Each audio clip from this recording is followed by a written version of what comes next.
Hi, I'm Marty Nemko. This one's a serious one. Our life is a series of projects, but our final project is one that we all share, and that is dying. And I have no idea whether I will succeed in my final project, the project of dying. And I'm sobered by the fact that no less than Elizabeth Kubler-Ross, who so blithely said we all go through the same 5 stages of death and dying, denial, and finally to acceptance. But I think none of us know what we're really going to be like in the end. I have a dear friend who is 91 who told me a year ago he's got all kinds of terrible things going on with him physically, and I'll spare you. But he said that when it got too bad, he has a gun and he would just shoot himself in the temple, which apparently still is the fastest, most foolproof, least painful way. But now it's a year later, and he is really in horrible shape, and yet he won't do it. So none of us really know how we'll do the final project. But it can't hurt, I suppose, to share with you what I'm hoping I will be like when that time comes, and maybe it will be motivate me to stick with it, or maybe even provide some thoughts for what you might want to do. So let's just assume a bad one. Obviously not. If you suddenly die in the middle of sleep, that's and you're fine, and you suddenly have a heart attack and you go. That's one thing. But let's assume that you have cancer. It's probably one of the worst ways to go. Much as I want to support medical science. The experimental treatments, 99.9% of them over decades, have not done very much. And I remember reading not long ago that Big Pharma has been very disappointed over the last 20 years that the breakthroughs that they had hoped for just haven't come. I was sobered by a number of years ago. Genentech, one of the premier biotech companies in the world, their signature drug was something called Herceptin. It's supposed to be a breast cancer drug for advanced breast cancer. Then I found that it only resulted in an average of 5 months more life, and those 5 months were filled with horrible side effects, nausea and all kinds of horrible things. And it cost like $20,000 a month or something.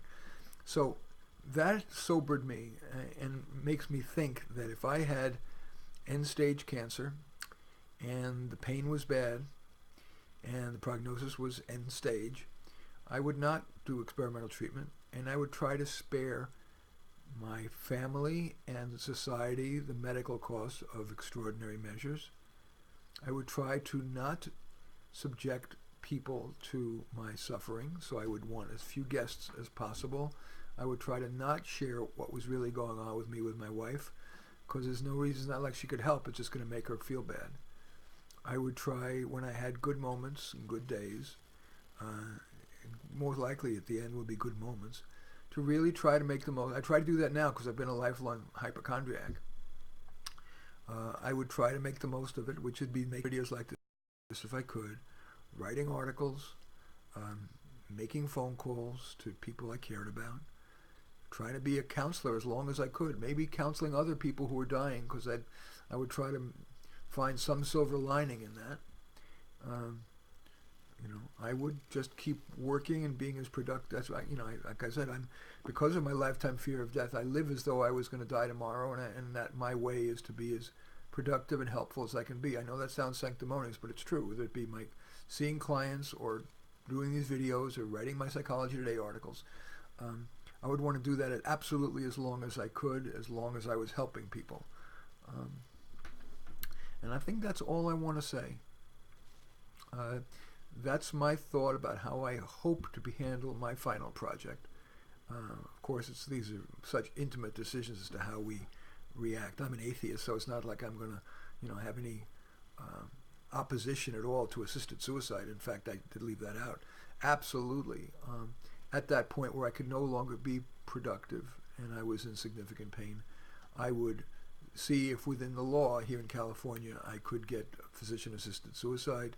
And if not, I'd find some other way. Like I said, I'd either shoot myself in the head, find some drug, the helium method, the helium bags or whatever. I would find out what the best method is at that point and I would offer myself both to save the money for the society, for my family, save myself the pain, save my family the pain, so they can move on with their life, which is of course what I'd really want them to do. I love my wife, but her proof of that is not pining for me. Her proof of that is that we had a good enough marriage that she would want to find another great relationship, and I would feel much better about that. So anyway, that's it. As always, I welcome your giving. Look down below. You can see there's a thumbs up possibility, a thumbs down, whatever you think is appropriate. And any comments are, of course, welcome. And there's a share button, which enables you to share it on social media if you so choose. In any event, I do thank you for watching. I do hope it's going to be a long time until I have to deal with this. Because I thank you. I believe in God, but I say the words, thank God, thank the fates, I'm still in good health. So anyway, thank you for watching. I'm Marty Nemko.